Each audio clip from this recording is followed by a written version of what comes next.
murderers. Here's an interesting form of murder we come up with. Assassination. You know what's interesting about assassination?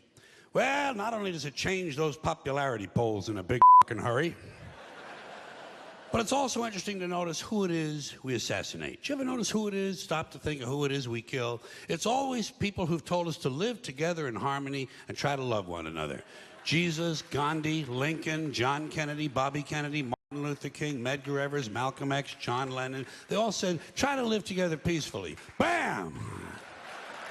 Right in the f***ing head.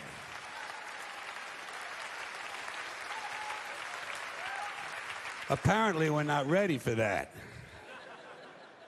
Yeah, that's difficult behavior for us.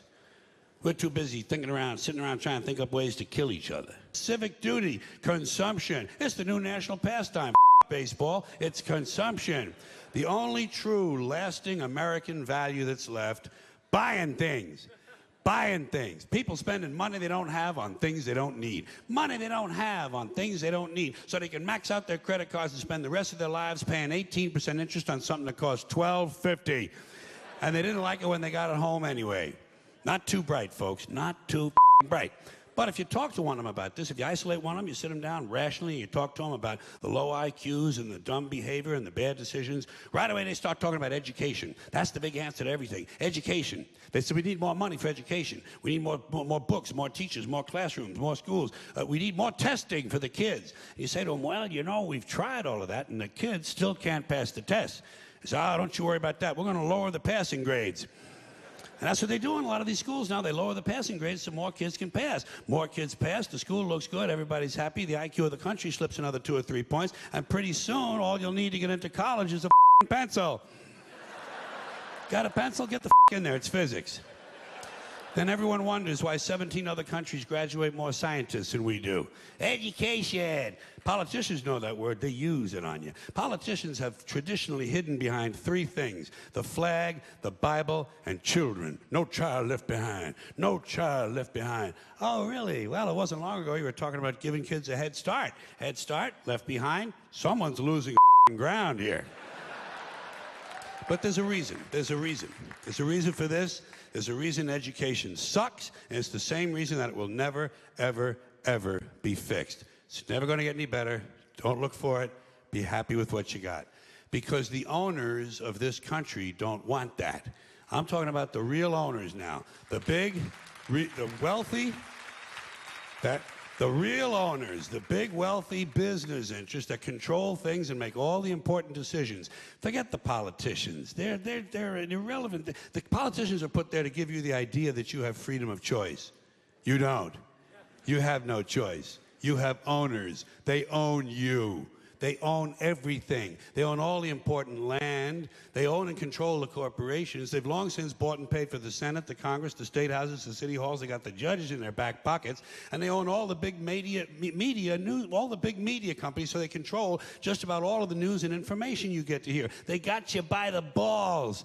They spend billions of dollars every year lobbying to get what they want. Well, we know what they want. They want more for themselves and less for everybody else. But I'll tell you what they don't want. They don't want a population of citizens capable of critical thinking. They don't want well-informed, well-educated people capable of critical thinking. They're not interested in that. That doesn't help them. That's against their interest. That's right. You know something? They don't want people who are smart enough to sit around the kitchen table and figure out how badly they're getting f***ed by a system that threw them overboard 30 years ago. They don't want that. You know what they want? They want obedient workers. Obedient workers. People who are just smart enough to run the machines and do the paperwork, and just dumb enough to passively accept all these increasingly shittier jobs with the lower pay, the longer hours, the reduced benefits, the end of overtime, and the vanishing pension that disappears the minute you go to collect it. And now they're coming for your Social Security money. They want your retirement money. They want it back, so they can give it to their criminal friends on Wall Street. And you know something? They'll get it. They'll get it all from you sooner or later, because they own this place. It's a big club, and you ain't in it. You and I are not in the big club.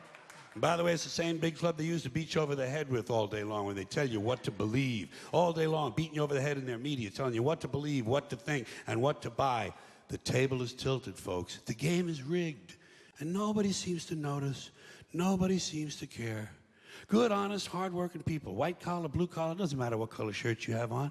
Good, honest, hard-working people continue. These are people of modest means. Continue to elect these rich suckers who don't give a about them. They don't give a about you. They don't give a about you. They don't care about you at all. At all. At all. Man, you know?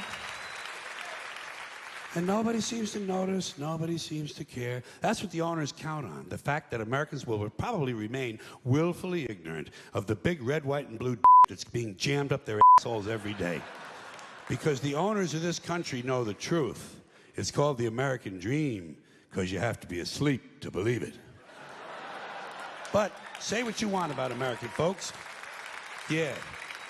You can say what you want about Americans. You can call them smart, dumb, ignorant, innocent, naive, gullible, easily led, whatever you want. You're going to have to deal with them. You're going to have to deal with them.